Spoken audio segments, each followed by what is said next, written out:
Up, guys? Garrett the Great here with some more PvP action for you today. Today we got a good one. We have our first look at my Ferocious Cup training battles with a Ultra Buddy from my Ghost Stadium, Nas. I know at the start of the season when he hit his first Sinister Cup, the guy was ranked like top 10 in the UK and probably won't fall too far out of like top 100 to top 1,000 in the UK. So definitely a good trainer, man. If y'all got Ghost Stadium, go check them out, man. It's just an amazing Discord app. Everybody there is super great, super friendly, great battling all the time. I get plenty of practice in just because I have so many Ultra friends on my list now that just do PvP. Like, I don't even have people on my list that don't do PvP. So I'm going to get into this first one here with Nas. All right, so my first lead up matchup here, I go in with the Shell Gun. Not shiny, I wish. Got all the shiny sprites to the side, but no shinies in here except my Umbreon. He leads with Skunk Tank, so I personally don't know how this matchup goes. I'm just going to Dragon Breath and maybe think about maybe him switching. I thought he might have. No, so I see he's not going for it, so I decided to take this. I knew it was a crunch. No way of Flamethrower because Flamethrower is resisted, but it takes a ton of damage out of that dang Shelgon. So now I'm lost. I don't know what to do. I throw the Twister here, but I'm way too low HP and low energy to be able to hit another one. I should have thrown the Twister already, didn't know the Crunch was going to do that much damage. That's what you get for not researching your Pokemon, people. All right, so I come in with Umbreon because I know any of the charge moves that he throws at me is not going to be really effective. It's just going to take a chunk out of me, which Umbreon has a million chunks he can get taken out of him. So hits the Flamethrower. As you see, it just takes a good little chunk. I'm not worried about it. I built up a little bit more energy before he gets to his next Crunch or Flamethrower. Throw my Foul Play. There's no way he's going to shield this at this point. He's down one shield. I'm up two shields and energy advantage at this point. So, all right, his thing goes down. Now he throws in his next Pokemon, and that is the Nidoking. So I go ahead and fire off the Last Resort because I knew the Last Resort would do more, and he probably won't block the first one. So bam, throws it out. I go ahead and just keep it in. I thought about switching out the Ursaring, but I was like, you know what? I'll save the Ursaring in the back for when I have like the shields up. So, and his shields are down. So, all right, take this first Earth Power, block that one. I think I go up ahead and build up another Foul Play. He throws in his Suicune. So I'm like, all right, well, what do I do here?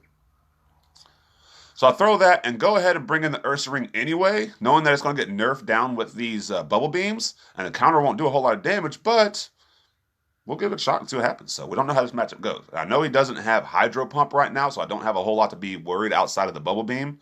We were talking about it. I know his Nidoking has Earth Power and I think Sludge Wave. I know this his of course you got pretty much the standard move set on the Skunk Tank with the Poison Jab, the Crunch, and the Flamethrower. Just because you have the Poison Fast move, so not really a big issue with the charge moves need to be a poison. So I throw the player up. He lets it go ahead and go through, and I win that matchup. I honestly wasn't expecting that. So I don't get to the play rep before his Fury Cutter. Nidoking just tears me down. So I'm up. I don't know how this is going to work out right here. I try to get some extra energy off this, but we'll see. All right, so I build up a tad bit more, get a couple more snarls in, throw the Foul Play. I'll just show you the power of Foul Play and the power of Fury Cutter on these two Pokemon. They just load their energy so fast, but I get to the next Foul Play before he can get to the next Earth Power. Gosh, Umbreon, man, that Snarl update put him from good to great to looking like more of the God tier, like your Azumarils, like your Skarmories, like your Altarias. Those guys are good. This guy, in my opinion, is up there with them. I mean, he can beat Medicham. He can beat also Defense Form Deoxys. Insane. So he leads out with the hippopotamus here, the Hippodon, whatever how you say it, sorry. And I go in with the Alolan Marowak. I was like, a little nostalgia since we just had him in our Sinister Cup. Everybody just used him in their Sinister Cup pretty much. So let's bring him in here, see what he can do in the Ferocious Cup. Get the Shadow Ball. Nice, his bait and buff thing. The bait and buff cup with the Sinister Cup. So he gets the bait there. And once again, he gets me too because I was not prepared for Hippodon having Earth Power. I knew he had Body Slam. Had no idea that was coming. So got me great there. But the Vaporeon's going to clean this up. No problem at all. No problem at all. But see, that Hippodon, that's why you learn your matchups. That's why you learn what moves the Pokemon have. So he leads Minun. I switch out my Umbreon. He has the Ursaring in the back. Not good for me. Ursaring can just tear apart any kind of dark user with that counter damage. But watch this. All right, here's a good thing to know with Ursaring. With Ursaring, you want to block once, twice. Against Umbreon, you have to block twice to beat it. And you do not want to throw a charge move either. I've learned that. To beat Umbreon with the Ursaring, you blow both your shields and no charge moves at all. So he's a very high risk, high reward kind of guy. He's going to leave you completely shieldless, but he'll beat the Umbreon. But they'll still have two shields up with two Pokemon. So you play it how you want to. Personally, in my opinion, I'm going to try to build a Donphan. I like the Donphan a little better, even though it does lose to the Vaporeon with Water Gun and the Bibel with Water Gun also. So it's really just about your play style, So, all right, he leaves back in, comes in with a Minun. I come in with the Vaporeon. That's all I have left, at this point. So go ahead and try to do whatever I can. Get off the Water Pulse. It actually does a pretty decent chunk of damage to this Pulsel, man. So I was like, well, okay, cool. Maybe I can win this. Maybe I can block this and get to charge him down with just fast moves with water guns. I don't think he can get to another, discharge for that, right? Wrong. Got to it. And you think of Vaporeon surviving that with 1 HP on his Minun and a discharge? No, he's not. Great battles. Great battles. That was a good one right there. So, all right. Let's go into the third one. Get a few seconds here, go right into it. No delay at all. That's good. I can lead with Ursaring. He leads with Alolan Raichu. So I thought I was in a bad matchup here. But watch how much this counter damage does to anything. It's crazy. A Psychic user that resist it. I know, like I just said, you don't throw no energy when you're using Ursaring, but I didn't really expect me to win this matchup. So I go ahead and just let him do whatever he needs to do. I don't think I charged. I don't think I blocked this. I think I let it go through and ends up being a Thunder Punch, sorry.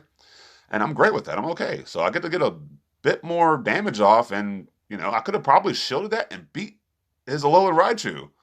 So I come with Umbreon. I'm going to save 2 shields for Umbreon, because I know Umbreon in the shielded advantage is just a great Pokemon. He really is. So, all right. He switches out quick. Mamoswine, I'm like, you know what? I'm going to keep running it. Why not, right? So Umbreon's that good. He doesn't really lose this matchup. Unless he gets the buff, which, hope to pray in God he does not get the buff. Let's see. Does he get the buff? Of course, I'm not going to block it because Umbreon is a tank. Mamoswine's a tank too. But he just got in a better matchup. I didn't get the Ursaring. I should have pulled the Ursaring out and saved it for his Mamoswine, but, we'll learn. So I'll let just a little bit go through. I don't think I hit the excellent here. I just hit the great. I should have not charged it at all. Shouldn't have charged it at all. I could have got a little bit more energy off that, so I would have been sitting a little better at an energy advantage than what I am right now with about 8 energy or something like that. So he comes in here. I go throw in my Alolan Raichu. As soon as I see that Suicune, he just loads energy so fast that Thunder Punch. With Spark, people, I don't even have Thunder Shock. If I had Thunder Shock, I would have been there a shock before that. So he just loads it so fast. He gets off a Bubble Beam, nerfs a little bit of damage on my Alolan Raichu. I'm okay with that. All right. Pulls it out. He throws in his Alolan Raichu and gets off the move. I don't care what it is. It's electric, so they'll both resist each other's moves. It'll probably be a wild charge, whatever. Just enough HP for me to build up to my Thunder Punch. So good deal there, Alolan Raichu. Good way to tank out your other self. Get the Thunder Punch. No way he's going to shield that at that HP. There's no reason for it. That goes down with 1 Snarl. Snarl is super effective, but at this point, my Umbreon is just we're equal on shields, and I've got way more HP. So at this point, in my opinion, that's GG. We'll see how it turns out, though, and you see with no Hydro Pump, the Bubble Beam's nothing. Even with nerfing Umbreon's attack at this point in the match, Bubble Beam does nothing. I like the move. Am I going to say it's a crazy good upgrade to any Pokemon? Yeah, it is, actually, but it's a good spammy move, but it doesn't do any damage. So that's why you need Hydro Pump on a Suicune if you're going to run this Snarl Bubble Beam variant. So you need that big damage move. You need the baiting with him. He's more of like one of those high risk, high reward kind of Pokemon because he's going to get the good bait out of it, or he's going to do a lot of damage off the Hydro Pump. And if you block the Hydro Pump, though, then he's just sitting here with a lot of wasted energy, and he's going to build to the next, Bubble Beam. It's not going to do a lot of damage. Unless you get him against a ground user, of course. Then he's great in that scenario, so. All right, so this matchup here, I wasn't 100% sure how it went. I know it's just going to be super annoying. Anything with Super Suicune is just super annoying right now without the Hydro Pump on it. So just a slow match. That's all it's going to be. So I go ahead and fire off the Crunch first. I wanted to see how much both would do. Pretty much I'm just doing the majority of my damage with the fast move. He blocks that one, but look how much the poison jab itself is just chunking away at the Suicune. Not bad. And he's already hit me with 2 Bubble Beams. This was the second Bubble Beam to hit me with, so I'm still not even in the yellow. So this time I think I built for the Flamethrower just to see what it do. I'm not sure why I did that. It was already nerfed twice. So this is going to be like tickle the Suicune. And it did. Why I did that, I don't know. I can't explain that to you. Just wanted to see what the damage will do. So this is why this is practice and testing. So, all right, gets another Bubble Beam off. I'm just poison jabbing away here. That's really doing no damage at this point. He gets up to another one because Snarl builds energy so fast.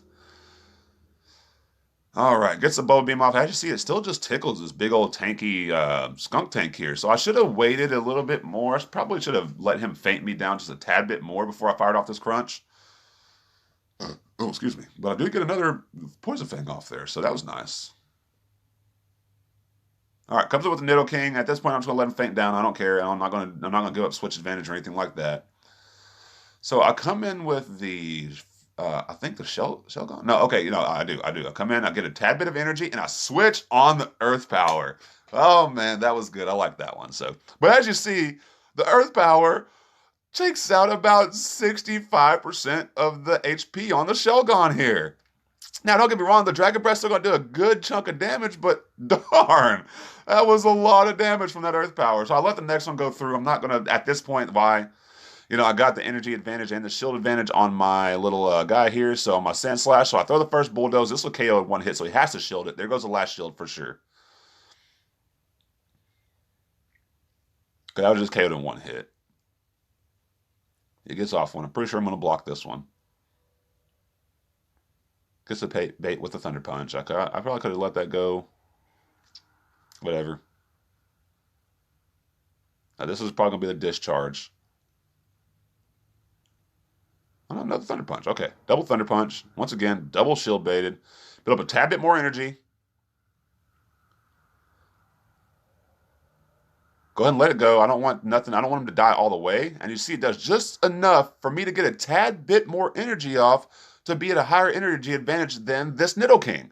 And bam, I hit the dang Bulldoze before he's able to get to his Earth Power just because I hit the Nice on the Bulldoze and just left Raichu with just enough HP for me to farm down to gain a little bit more energy off of. So if you're a newer PvP player, take that into consideration when you're in your matches.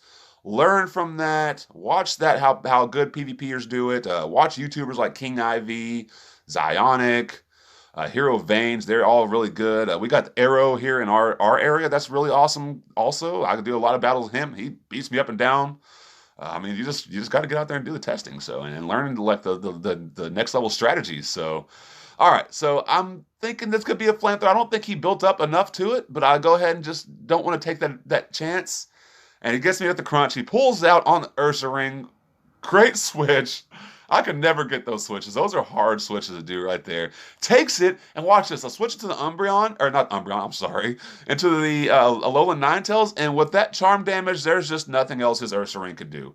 But the counter still took a good chunk out of that. So, but that's the ice typing along with the fairy, and I think it makes the counters neutral. So, all right, definitely a losing scenario for me here. I don't really care what happens at this point. The Alolan Ninetales did her job. I know this isn't the best video ever because I know that Nas doesn't have an Umbreon yet. I think he's waiting to get that Last Resort one. So when he gets the Last Resort, or if I find someone with the Last Resort Umbreon that I could do some testing with, I will give y'all some more battles, some better understanding of the meta overall. And like I say, he doesn't have the second move unlocked in the Suicune either. They're just test runs. So I get off. I try to build up as much energy as I can with the Sand Slash. I get it. Super scary that he's going to get to a charge move. Nidoking in the back. Great. Great scenario for me. I'm up in shield advantage at this point and energy. So get that off. He has to shield it. Now I'm going to go for the next one. Maybe think about trying to pull that switch. I can't get it. Like I said, I'm not the greatest at switching or counting fast moves. I'll get better at it.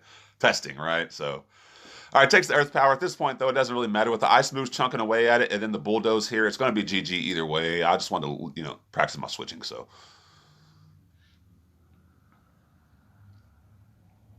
GG there. Great battles, Nas. Always, you know it. Hit me up anytime.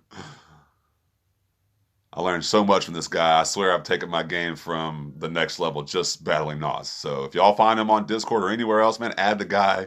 Dude's always on, always looking to battle. Super cool. And it will give you the best pointers for your teams in the world, I promise. Okay, so this matchup here, I know I do lose this one, but there is something I want to show y'all in this one, is the piggybacking 2.0. So give me just a minute here and I will show you. So this is just a boring matchup. I'm sorry. We'll watch it either way, I guess. I got it a little bit sped up on this like 1.2. I guess next time I'm on, if I get in this battle again, I'll speed up to 1.5. So we're just going to hang out and just kind of chat through this long, boring battle here. Super boring. This is like Skarmory versus Skarmory. Azumarill versus Azumarill. It's just boring, so... All right, just keep firing off foul plays. You're going to keep firing off bubble beams. Just nerfing my attack. I'm just going to keep getting my attack nerfed. All I can do. Should probably just sped through this one. But like I said, there's a really good thing I wanted to do in this one. I learned the piggybacking 2.0, so I wanted to display it. Like I said, I do lose this battle, but I will point out where I piggyback and how I do it, okay? So let's keep going here. Just more and more of this long, drawn-out, boring, super tank, low damage battle. So, oh, these two guys are amazing freaking Pokemon in this cup, though. So, I suggest getting yourself a Suicune and an Umbreon, or a Suicune and a Vaporeon, or Umbreon for sure. You got to have Umbreon, but maybe even run Suicune and Vaporeon on your team. Double water, who cares? You bring a good ground type to resist the electric types, and Umbreon can beat the electric types too. I think the only one you have to look out for is Minun. Minun is a tricky one, the one that he uses. So if you want an opinion on my electric type, I would go with him. I would. I think the Spark Discharge Thunderbolt is just, it hurts, man, and he's tanky. He's definitely the tankiest electric type in this one. Raikou's real nice with the Shadow Ball Thundershock if you want to run like Suicune and Raikou. If you want to have the double dogs, that's cool. You can run all three dogs if you want. You can bring Entei. All right, so I want to show you all this piggyback. We're getting closer and closer to it. I promise we're getting there. I know this is taking forever. Nobody likes to watch Umbreon versus Suicune, so you need that Hydro Pump to make that more exciting. Okay. Get to another foul play. You see the Snarl just loads energy like no other. I'm just chipping away at the Nidoking here, but I'm chipping away at it, which is what you want to do in situations like that. So, okay. So I get off the first one. I know he's throwing that Earth Power. I have to block this or I'm dead. Just absolutely, I'm dead. I think I build to my Bulldoze a little fast, so he pulls that. Now, I want to show you all the piggybacking here, okay? Check this out. All right, I'm going to get up here. So when he throws his charge, I got the extra move in there. Do you see the extra move? Now, what I want to try to do here is throw off my Bulldoze, and I don't see another Spark come through. So I think I successfully did it. So normally he should beat me to the next one, but since I successfully piggybacked, look at the energy gain that I'm already at. Piggybacking is back, everybody. You can piggyback. I beat him to the Bulldoze. He would have definitely beat me to the Wild Charge. So that was awesome. I thought piggybacking, I don't really care. It's not like a super OP thing to do, but yeah, at that point, I'm pretty much dead at this point. So my Sandslash is dead. I couldn't get the switch. It's okay. I really don't care. So I try to do something very cool here. I try to do my switch, but you see, I'm just bad at switching. I'm not very good at that quick switch, man. He gets Earth Power up and just annihilates. Like I said, I knew I was dead. I knew I wouldn't be able to quite do that. I tried. You live, you learn. So one of these days I'll get good at it. Once again, thank you, Niantic, for your awesome lag. Oh, great. But thanks, everybody, for checking out the video today. Man, a lot of good battles with Nas here. I learned a lot. Like I said, my switching, I'm going to get better at it eventually. So we'll see, man. If you like this kind of content, if you like it, man, thank you. Please subscribe. Ding the notifications. I'll try to get onto it more if this is helpful. I don't know. I mean, people told me I got the radio voice, so I'm going to try to put good use to it. So I like Pokemon Go battling. I like to teach. So, man, maybe we can see what we can do. So, all right, appreciate it, guys. And we'll see you in the next one. And like I said, if you want to join the Discords, please do. Texas PvP is great. Cello Pudding, Mr. Livid, all the love to you guys because man, I swear y'all make this wheel turn for this PvP stuff in Texas here. Y'all have gotten so many guys to come down like Jay Devin, Stix10, other YouTubers. I know King Ivy is going to shoutcast the one. We got the Texas tours now going on. So if y'all want to join us on the Texas tour, please come down to the Lubbock tour. Man, it's going to be a great tournament. I'm going to try to be there. You know, dad life, kids, you know, it's hard, so but I'm definitely gonna try to make it out to that. So, man, thank you all so much for checking the video out, and hope to see you in the next one, guys. Bye.